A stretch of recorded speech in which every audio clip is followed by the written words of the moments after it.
You may believe investing is all about struggling to carefully pick the right assets.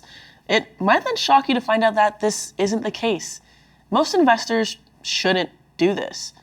Why? The vast majority lose money.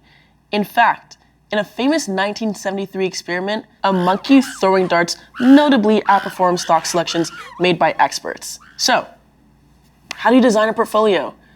Before you hire a monkey, you should learn a bit more about the most common investment assets.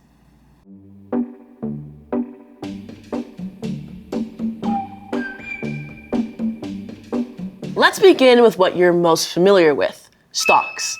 Stocks represent your share in a company's ownership. If a company makes money, everyone who owns a piece of it may share in the profits too.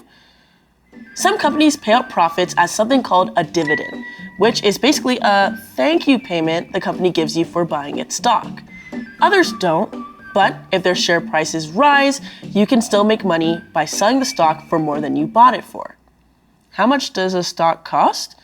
Well, that depends on what investors are willing to pay on a stock market. The more shares you own, the more you could potentially benefit. Next up, there are bonds. Bonds are basically giving a loan to a company or a government.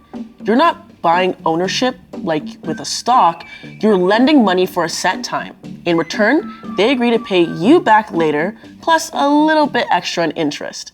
It's like if you cover your friend at dinner, but they can't pay you back until payday next Thursday.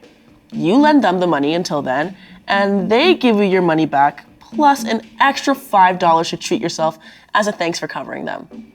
And finally, we have exchange-traded funds, or ETFs. Rather than being just a single stock or bond, ETFs are carefully curated collections of investments that you can buy in one place. Because they contain so many different assets, an ETF's returns can be more stable than all of its underlying assets.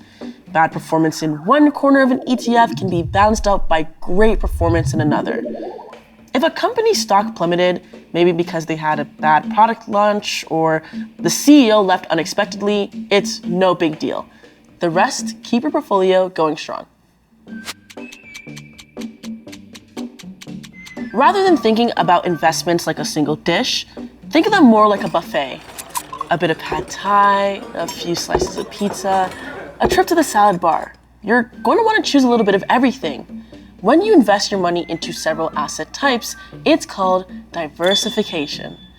The most successful investors diversify their portfolios and invest their money across multiple asset types, like stocks, bonds, and ETFs. Some even invest in real estate or private companies. And more than just investing in different things, they also invest in different parts of the world. For example, North American stocks, European bonds, and ETFs that follow Asia's tech industry. Doing this lets you make the most of different kinds of holdings in your portfolio without leaving you too vulnerable if any one particular doesn't perform as well as you hoped. Imagine you put all of your money into one bubble tea chain because you noticed everyone's obsessed with brown sugar boba. But then a new video goes viral. Suddenly, everyone's moved on to some obscure fruit slushy, and that chain sales tank.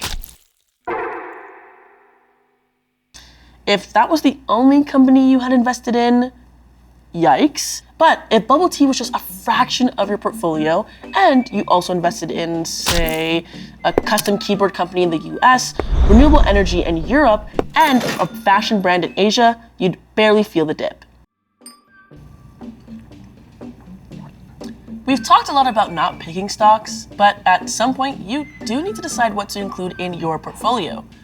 So how do you build a good portfolio without trying and probably failing to beat a monkey? The best investors think about the long haul, not whatever the market thinks is valuable right now. They design their portfolios to do well in a wide range of scenarios, or at the very least, not lose too much money.